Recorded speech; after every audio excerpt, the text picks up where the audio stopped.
What's up, YouTube? It's Bryson Hardy back with the BustinVols Podcast. We got some more intel coming at you today.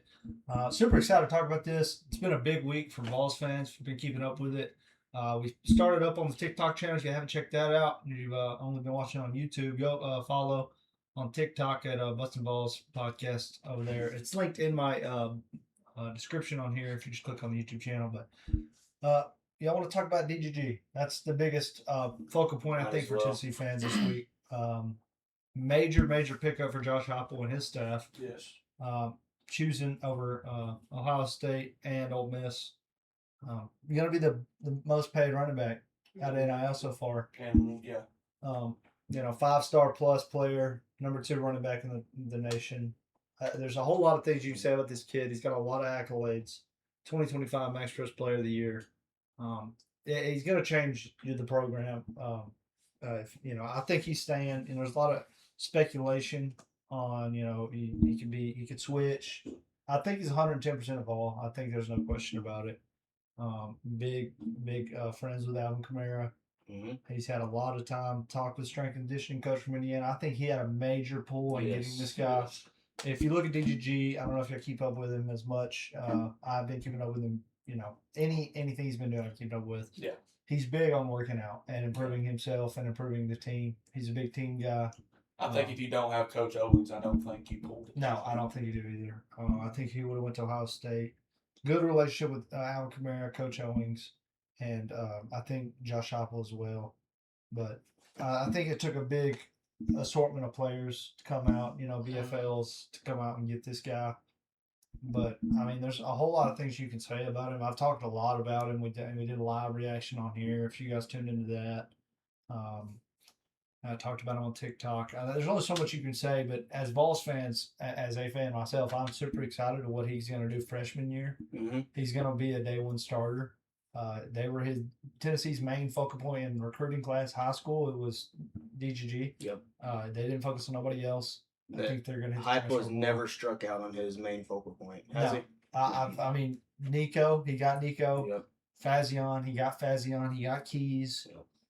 He went and got David Sanders, Gabriel Osenda. Arion Carter. Arion Carter. There's been so many guys that he's went and got, and some of those guys like Chaz Coleman and Nico, it hasn't worked out. But I do not think that DGG is going to be one of those guys. Well, I seen this stat on Instagram the other day. It wasn't really a stat. It was kind of just like a comparison between before Heupel got there and after Heupel got there. So before Heupel got there, from like 2014 to like 2020, they had 8 5-stars. Was it? It was 8 It was 5-stars. 8 5-stars. And then 6 years. since Heupel's been there, he has took in 8 5-stars. And I think that's a big. No, yeah, you're right. It's 2004. It was longer than that. It was a long time. It was a long time. Almost 20 years of only 8 5-stars committed to university.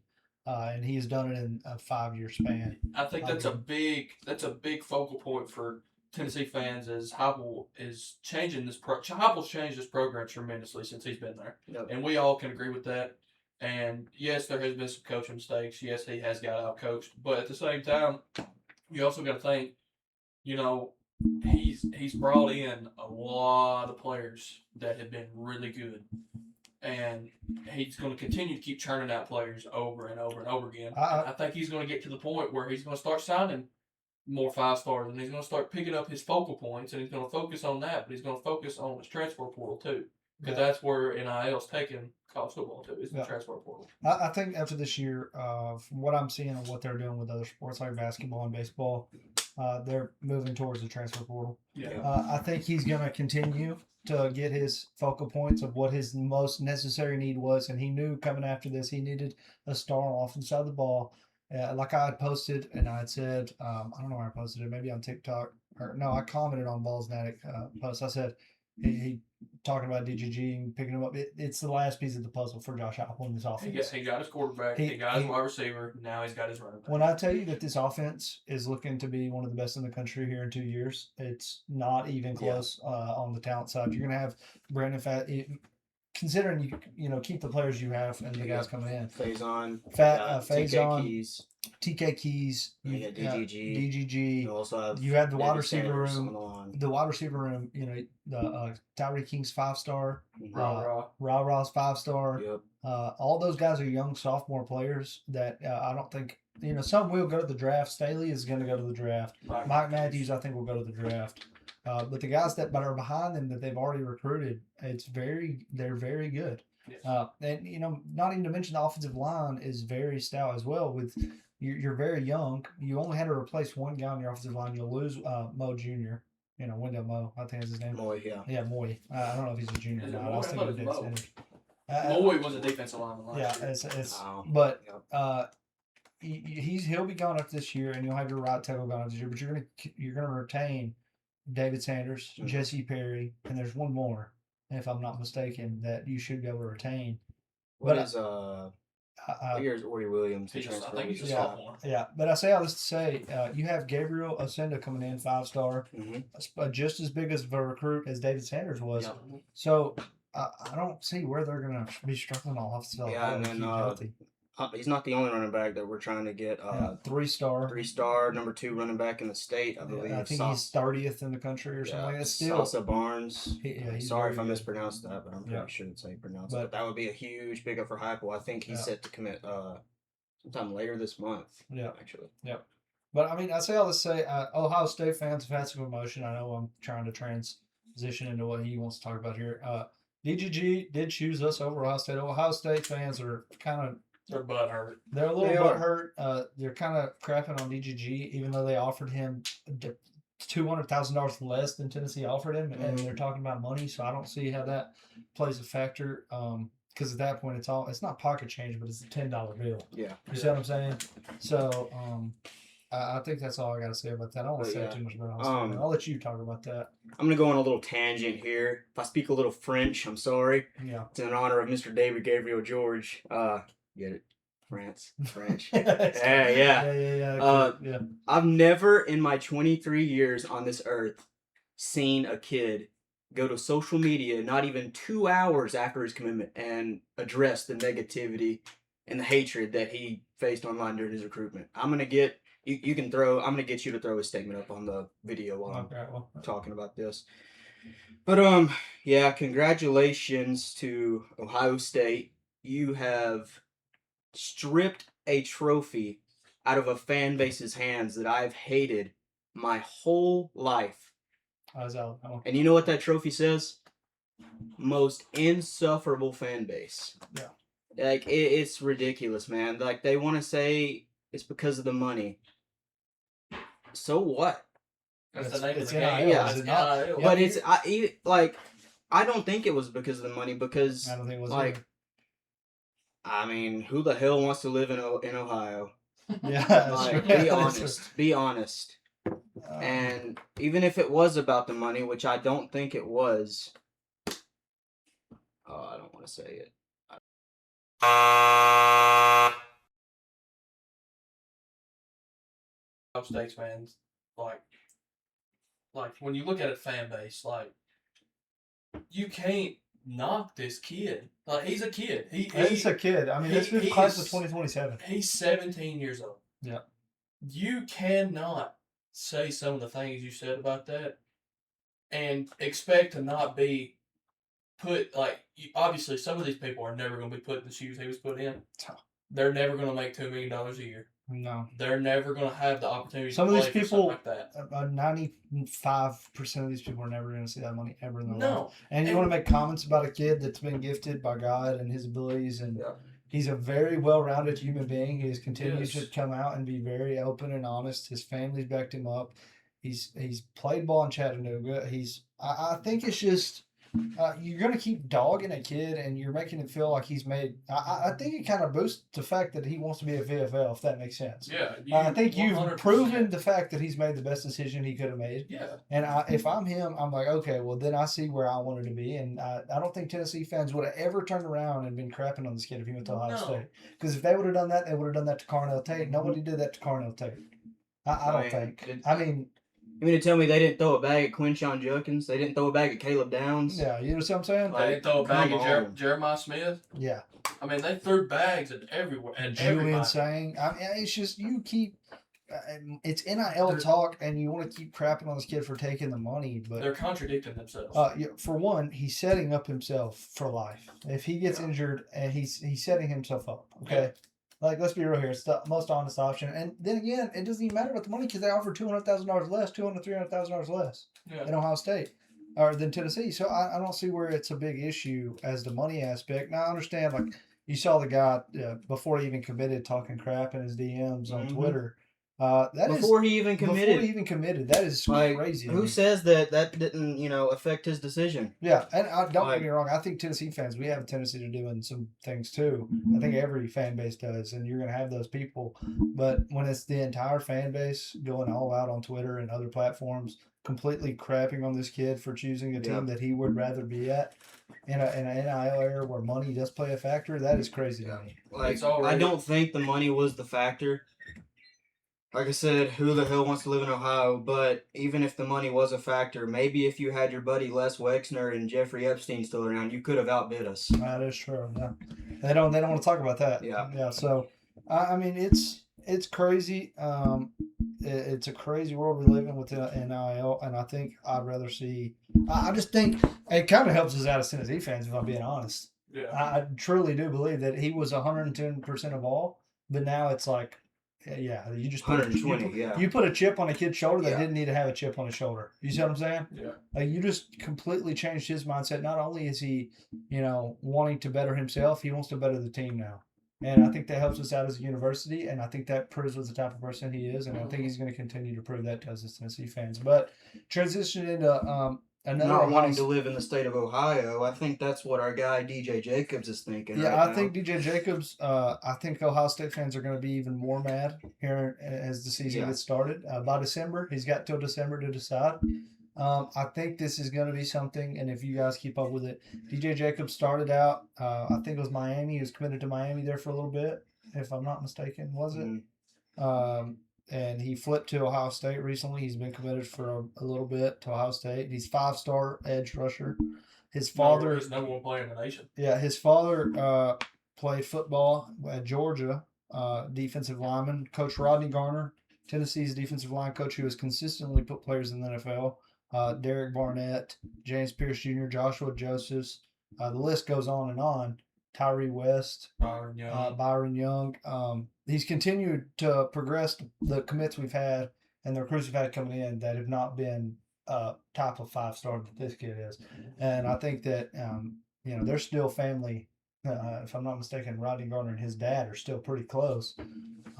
And I think they're going to push real hard. I saw Vaughn Addicts talk about this. Yeah. If he gets an official visit to Tennessee to a game, it's done. He's coming to Tennessee.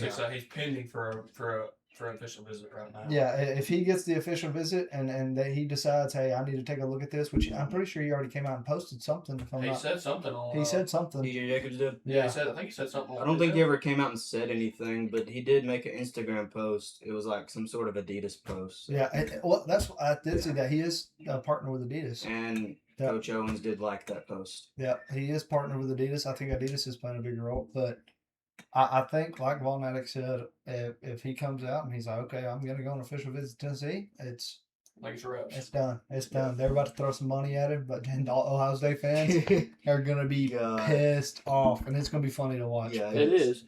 They went from being like, I never had anything wrong with Ohio State until the last probably 5 or 6 years. I didn't even have anything wrong when they absolutely showed us up. I was like, we deserve that. You know what I mean? But ever since then, they felt like they've been entitled to all the top recruits, and now that they're not getting them, they're getting butthurt. Yeah, you're not. And they've kind of like what Chap said earlier. They have took that trophy from Alabama, and I think they're turned into that fan base where they're going to be the most hated in college football. Don't get me wrong. And I'm sure a lot of people feel the same way. We cut that part out, though, of me saying the trophy. So. No, we can say it. It's fine. No, we're good. But it's like, I mean, I wish Tennessee was at that point. I think that we needed to handle it better as people, not to judge a young kid for doing what his heart desires. Because I know if I put myself in that shoes, I wouldn't want a fan base to dog me for not wanting to go to your school. Like, are you kidding me? He's got his free will to do what he wants to, money or not included. But like I said, I wish that Tennessee was in that position where we felt obliged to get every 5-star, because that is a privilege to have in this day and age of college football. That is a privilege to have. And I think they need to realize that and wake up and say it's a privilege that we keep getting these recruits who've been in a good situation. Like Oregon, you don't see Oregon dogging kids for going to another school, and they keep bringing in 5-star commits. You see what I'm saying? You're gonna win some, you're gonna lose some. And you're not gonna hit every home run. That's college football. But I feel like they're swinging and missing right now, and I think I'm kind of like I think if DJ gets a visit, I think it's wraps. I think Heupel's gonna throw.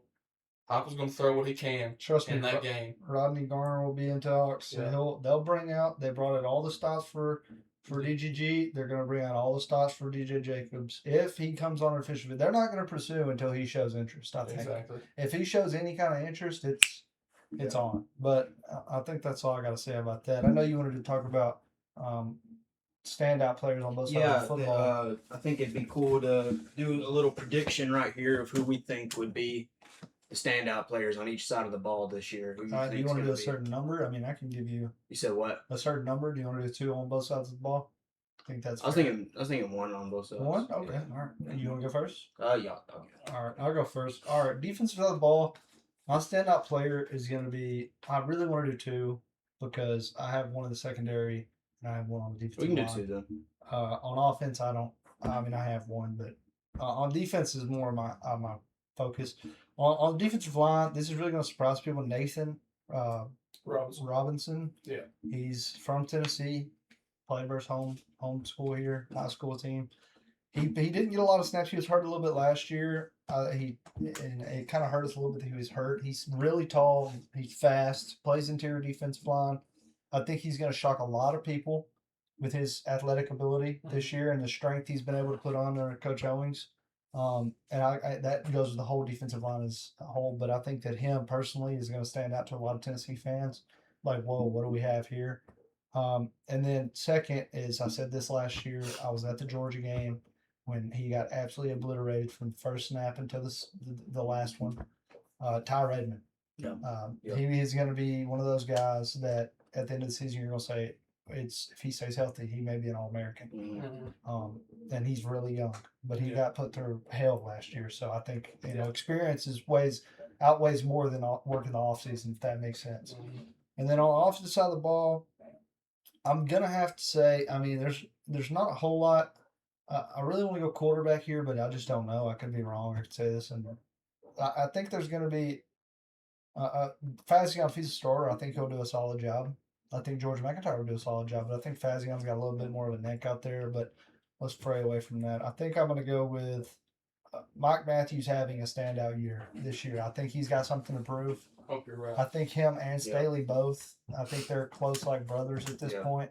I don't think one wants more than the other. I think they want each other to succeed. So I'm going to go both of those guys, more Mike Matthews. Braylon Staley had a better year last year. But Mike Matthews, I think this year may come out and crap out a 1,000-yard receiving season. Mm-hmm. So I'll let you go. On the defensive side of the ball, I'm going to go a defensive lineman. I'm going to say Tyree Witherspoon. I think at the Leo position. I think he's gonna have a kind of a standout season. You know, he didn't get many snaps last year, I don't think, as far as all that goes. Yeah. But I think he's gonna be a big contributor on their defense. And then I think Edric Farouk. I think that was actually mine. I think he is gonna solidify himself as one of the top safeties in the SEC.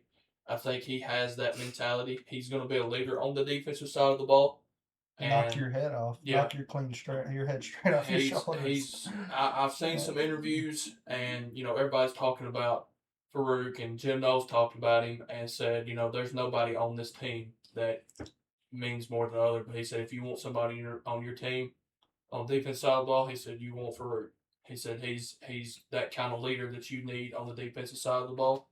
And I think he's going to he had a pretty good season last year, but I think he's going to have an even better season this year. And then offensively, I'm just going to pick one, and he's already had a standout. He had a standout last year, but I think Deshaun Bishop's going to solidify himself as one of the top running backs in the SEC and in the nation. I think, ever since Coach Owens has got there, he's put on more weight. He's gotten faster. He's put on more muscle, and I think he's cut unnecessary weight. Yes. That makes sense. But I think he's going to come out and he's going to show everybody that he's a top running back in the nation. And I think, Lord willing, he stays healthy. I think that gives you the best shot at, maybe get a high bowl game and possibly get in the playoff game if you can have a good quarterback. If he's healthy with no less turnovers. I think he is the difference maker on the offensive side of the ball to me. Yeah. And I don't have another one. Obviously Brack stated Mike Matthews and Staley, and I mean we could throw. I think Ethan Davis. I forgot about Ethan Davis. I think Ethan Davis is going to have a pretty good year this year. I think he's very versatile in Heupel's offense. I think he can get you what you need, and we've seen it at a Florida game last year. They hit him on a couple screen passes in the flats, and one of them he ran for a 40-yard touchdown. I mean, he's not your typical tight end where they're just going to run a 5-yard out, get 5-6 yards of carry. He's going to be a guy that you can hit over a post in the middle. He's going to be a guy you can hit in the flats. He's going to be a guy that can get by the defense in the secondary if he's got the space. And I think he could have a pretty good standout season. And that's my two on both sides of the ball. You did take one of mine on each side of the ball, and then you also took Ethan Davis from me I thought of on the spot. But I guess on defense, I'm going to go with Arion Carter. He did miss a lot of last season with the double turf toe. And then he declared for the draft, withdrew from the draft. Transfer portal. Said he was going to the portal. Came back to Tennessee. So now we got it back. But yeah, I'm really excited to see Arion Carter this year under Vols' defense. Second one on the defensive side of the ball, I guess I'd go with Kayan Lee. I'm really excited to see him, the transfer from Auburn. I just think that kid's got really good potential. Offense, we've kind of done covered the main guys. Maybe Rodarius Jackson. I think he could, yeah. And he's going to get a lot more snaps this year. I think he's got the potential to be kind of that Chris Brazzell, Dante Thornton deep threat if you need him. Like if you give him the ball, I feel like he's gotten a little bit stronger and he's gotten a little bit faster with Coach Owens, and I think he can turn into that guy, that deep threat. Yep. But he's also got to compete with TK and Tyree and Travis Smith Jr. And I think you got 4 guys right there that are all solid. If I'm not mistaken, they're TK 5-star. TK's 5-star, Travis Smith's 5-star, King's 5-star, and Rower's 5-star. That's privilege. That's crazy wide receiver room, man. Correction. I said Arion Carter missed last season. He never missed. He just played on the turf toe. Through it. So he was getting held back. At the Georgia game we were at, he had 15 tackles in the first half. He didn't miss any games because of the turf toe, but it was holding him back. I think he might have missed one. Yeah. Because he came back for that Florida game. The person who missed a lot of the season with turf toe was David Hobbs. Yes. He missed like 6 games with turf toe. So Arion Carter had to do well though. Yeah, he had double. He played through. Yeah. I think. Other offensive breakout I think is going to be David Sanders. Yeah. I'm really excited to see. Take that blind side. Yeah, he was out a lot of last year with injury, so I'm excited. He's sophomore. He played with Nico. No, he played as a freshman. Yeah. I have one more guy that I'm excited to watch. Tennessee had to offer his brother to get him to come to Tennessee. That probably gives away who it is. But TJ Metcalf coming out of this, I think it'll alternate in that star position. He's going to be your star, not as a player, I hope so, but in this position on the field. I've watched some of his highlights. If y'all haven't, go check those out. That dude, it's nose down. He's trying to hurt you when he's hitting you. Yeah. And I think he's going to pair very well with Farouk because Farouk gives me that vibe also. Mm-hmm. You know, when they're trying to hit somebody, they're not trying to just tackle them. It's like we're trying to, you know, hit you. Yeah. But I'm super excited to watch that. I think those were all good takes. I think you may see some guys that we don't even talk about as much break out. Like, we didn't even mention like Spillman or Perlotti or Amar Campbell. I'm going to throw a wild card out there. This dude's on my For You page all the time. Mike Betha. I don't know if you know who that is. He's just like a 5th-year senior. Go look him up. That dude is massive. He's going to be playing the edge position. He's a senior. He may not start, but he'll get on the field some. Whether it's on kick return or whatever, I think it's just another gadget guy that can do a lot of things on special teams and things of that nature and be very versatile. So y'all go check him out. Go look him up on TikTok. He's got a TikTok account. He's a pretty cool dude. But I think that does it for this episode. Do you have anything else you want to say? I think that's it. All right, guys. We appreciate you for watching. If you made it this far, like, comment, subscribe. Most importantly, we're going to keep doing this for you guys. We appreciate the 100 subscribers. It means a lot. We're going to upgrade the cameras for you guys. Upgrade the setup slowly. We're going to start another subscriber goal. What do you want to do? 250. Let's do 250. We hit 250. We're going to keep upgrading the setup. Hit 1,000. 1,000 is the main goal by the end of the season.